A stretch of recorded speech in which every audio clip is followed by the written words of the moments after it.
అందరికీ నమస్కారం. ఏసీఆర్ తెలుగు ఛానల్కి స్వాగతం. ఈరోజు మనం చర్చించుకునే అంశం insolvency petition, IP petition.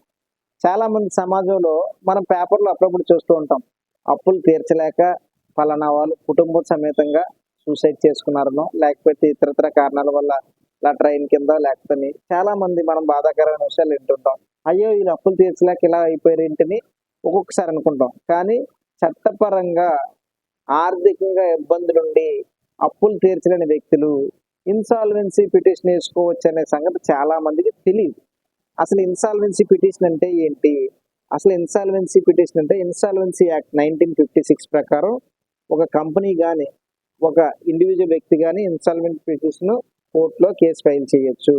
Insolvency కోర్టులో కేసు ఫైల్ చేసిన తర్వాత ఆ ఎవరైతే కంపెనీ దివాలా తీసినట్టే ఏదైనా ఒక వ్యాపారం చేసి ఆ వ్యాపారంలో ఎక్కువ నష్టం వచ్చి నేను ఇంకా తీర్చలేని అప్పులు ఉన్నాయి కాబట్టి నాకు కోర్టు వారు రక్షణ కల్పించాలని చెప్పి ఎప్పుడైతే ఒక పిటిషన్ వేస్తారో దాన్ని సెక్షన్ 9 ప్రకారం అతను కోర్టులో కేసు ఫైల్ చేస్తే అతని తాలూకా అప్పులు, అతని తాలూకా లైబిలిటీస్, అతని తాలూకా ఎసెట్స్, డెట్స్ అన్నీ కూడా ఒకసారి చూసి ఇన్సాల్వెన్సీ తీసుకుంటుంది. దానివల్ల 2 రకాల ఉపయోగాలు ఉంటాయి.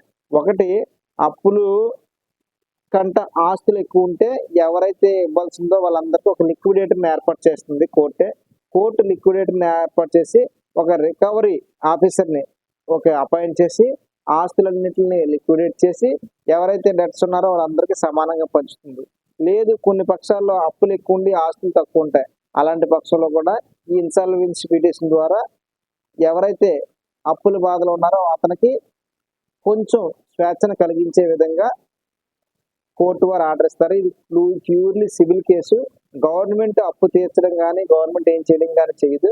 కానీ ఈ ఇన్సాల్వెన్సీ మాత్రం కొన్ని సంస్థలు కాకుండా కొన్ని వ్యక్తులు ప్రాణహాని రాకుండా ఉండడం కోసం ఇన్సాల్వెన్సీ పిటిషన్ ద్వారా కోర్టుని ఆశ్రయిస్తే మాత్రం వాళ్ళకి కోర్టు ద్వారా రక్షణ కలిగిస్తుంది. కాబట్టి ఈ విషయాన్ని కొంచెం మందైనా గుర్తించి ఎప్పుడైనా తీవ్రమైన ఆర్థిక ఇబ్బందులు ఉన్నప్పుడు, తీవ్రంగా తట్టుకోలేనటువంటి ఆర్థిక ఇబ్బందులు వచ్చినప్పుడు కోర్టు వారి ద్వారా రక్షణ పొందే హక్కు భారత రాజ్యాంగం మనకు చట్టం కల్పించింది. కాబట్టి ఈ విషయాన్ని మనం సామాన్య వ్యక్తులందరూ తెలుసుకోవాలని తెలియజేస్తున్నాం. అందరికీ నమస్కారం.